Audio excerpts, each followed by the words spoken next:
ভাড়াটিয়া বাসায় ওঠার আগেই বাসাটাকে ভেঙে তছনছ করে ফেলতেছে, আর আমরা জামাই বউ এসে দেখার সময়টা পর্যন্ত পাইনি। আজকে চলে আসলাম বাসা দেখার জন্য। এমন নিয়ম কি কোথাও আছে ভাড়া ফ্ল্যাটে উঠে সবকিছু ভেঙে নিজের মতো করে নেওয়া? কি হয়েছে সবকিছুই শেয়ার করব আজকের ব্লগে। হ্যালো ব্রেন, আসসালামু আলাইকুম। সবাই কেমন আছেন? আশা করতেছি ভালো আছেন। আমিও ভালো আছি আল্লাহর রহমতে। ভাড়াটিয়া বাসায় উঠেই পুরো বাসাটাকে ভেঙে তছনছ করে ফেলতেছে, কিন্তু আমরা জামাই বউ এখনো এসে দেখার সুযোগটা পর্যন্ত পাইনি। আজকে ফাইনালি চলে আসলাম বাসা দেখার জন্য। আগে তো আপনাদের সাথে শেয়ার করেছিলাম এই ফ্ল্যাটটা ভাড়া দেওয়া হয়েছে, কিন্তু নতুন ভাড়াটিয়ারা আমাদের অনুমতি ছাড়াই পুরো ফ্ল্যাটটা ভেঙে ফেলতেছে। সবকিছুই আপনাদেরকে বলবো, তার আগে একটা রিভিউ আপনাদের সাথে শেয়ার করি। আমার এখানে অনেকগুলো প্রোডাক্ট আছে। এখানে যা যা প্রোডাক্ট আছে সবগুলো প্রোডাক্টই কিন্তু অথেন্টিক এবং অরিজিনাল আপনারা পেয়ে যাবেন। এটা হচ্ছে একটা রোজ ওয়াটার, যে কোনো ত্বকের জন্যই এটা উপযোগী। গোলাপ ফুলের পানি দিয়ে এটা বানানো হয়। যে কোনো সিরাম ব্যবহার করার আগে এটা ব্যবহার করতে হয়, কারণ টোনার ত্বককে প্রস্তুত করে এবং সিরামকে ত্বকের ভিতর পর্যন্ত পৌঁছাতে সহায়তা করে। তারপর একটা রোজেন সিরাপ আপনাদের সাথে শেয়ার করি। এই সিরামটা স্কিনটাকে ভিতর থেকে গ্লো করতে সাহায্য করে। যাদের অয়েলি স্কিন তাদের স্কিনটাকে ড্রাই করে ভিতর থেকে ব্রণ ওঠা বন্ধ করে। মানে বলা যায় যাদের স্কিনে ব্রণের সমস্যা আছে, স্কিনে দাগ আছে, স্কিনটাকে গ্লো করতে চাচ্ছেন, তারা চোখ বন্ধ করে এই সিরামটা ব্যবহার করতে পারে। এই প্রোডাক্টগুলো আপনারা বাংলাদেশে কোথাও অ্যাভেলেবেল পাবেন না। এই 32টা দেশ ছাড়াই এই প্রোডাক্টগুলো কোথাও পাওয়া যায় না। যদি বাংলাদেশে পাওয়া যায় সেটা অবশ্যই কিন্তু আসল না, নকলটাই আপনারা পাবেন। তারপর একটা ডে ক্রিম আপনাদের সাথে শেয়ার করব।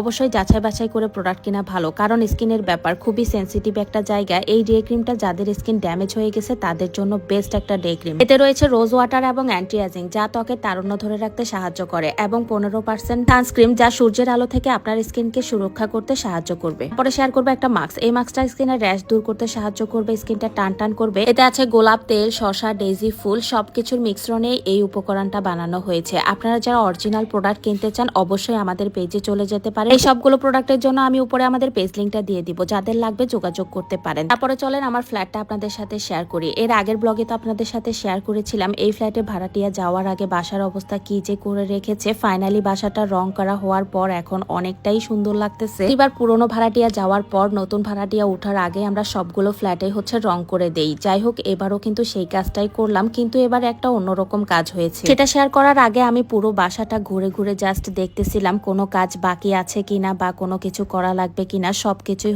ঘুরে একটু দেখতেছিলাম। যদি করা লাগে ম্যানেজারকে বলে দিলেই উনি সবকিছু করে দিবে, যাতে করে নতুন ভাড়াটিয়াদের কোনো কমপ্লেন না থাকে। এই রুমটার বারান্দা একদমই অবস্থা খারাপ ছিল, কিন্তু এখন পরিষ্কার করার পর অনেকখানি সুন্দর হয়ে গেছে। এখনো বাসায় অনেক কাজ বাকি আছে। যাই হোক, এখন আসি এই রুমটা ভাঙার কারণ কি সেটা বলতে। এখন যারা নতুন ভাড়াটিয়া উঠেছে তারা নিজের খরচেই এই দুইটা রুমকে একটা রুম বানিয়ে নিচ্ছে, কারণ তাদের বড় রুম দরকার। এখন তাদের সুবিধাটাও আমাদের দেখা লাগবে। তেমন না যে তারা ভেঙে দিয়েই দুইটা রুমকে একটা রুম করে তারা চলে যাবে। তারা যাওয়ার আগে আবার ঠিক দুইটা রুমকেই দুইটা রুমের মতো করে দিয়ে যাবে। এটাই ডিট হয়েছে তাদের সাথে। পরে পুরো ফ্ল্যাটটা একবার আপনাদের সাথে শেয়ার করি। অনেকে এর আগের ব্লগে বলেছিলেন আপু পুরো ফ্ল্যাটটা একবার ঘুরে আমাদের সাথে শেয়ার করবেন। তাদের অনুরোধ রাখার জন্যই আজকে ভাবলাম এই পুরো ফ্ল্যাটটা আপনাদের সাথে শেয়ার করি। এটা আমার ফ্ল্যাটের মতো, মানে আমরা যে ফ্ল্যাটটাতে থাকি ওটার মতোই এই ফ্ল্যাটটা। জাস্ট এই ফ্ল্যাটটাতে 4টা রুম, 4টা বাথরুম, 3টা বারান্দা, ড্রয়িং ডাইনিং আর রান্নাঘর। আমার ফ্ল্যাটটাকে যেহেতু আমি দুইটা রুমকে একটা রুম বানিয়েছি, তাই আমাদের 3টা রুম হয়ে গিয়েছে। এই তো পুরো ফ্ল্যাটটা সুন্দর করে দেখে এখন বাসায় চলে যাব। আর বাসায় যেহেতু কাজ চলতেছে, তাই আমি মামার সাথে একটু কথা বলে নিলাম আর কতদিন লাগতে পারে এইসব ব্যাপারে। অবশ্যই এইসব কাজগুলো দেখাশোনা করে আমাদের ম্যানেজার, আমাদেরকে কিছুই করা লাগে না। আমি জাস্ট এসে দেখে যাই, এই হলো আমার কাজ। আজকের মতো বিদায় নিব। সবাই ভালো থাকবেন, সুস্থ থাকবেন। দেখা হবে নেক্সট ব্লগে। আল্লাহ হাফেজ।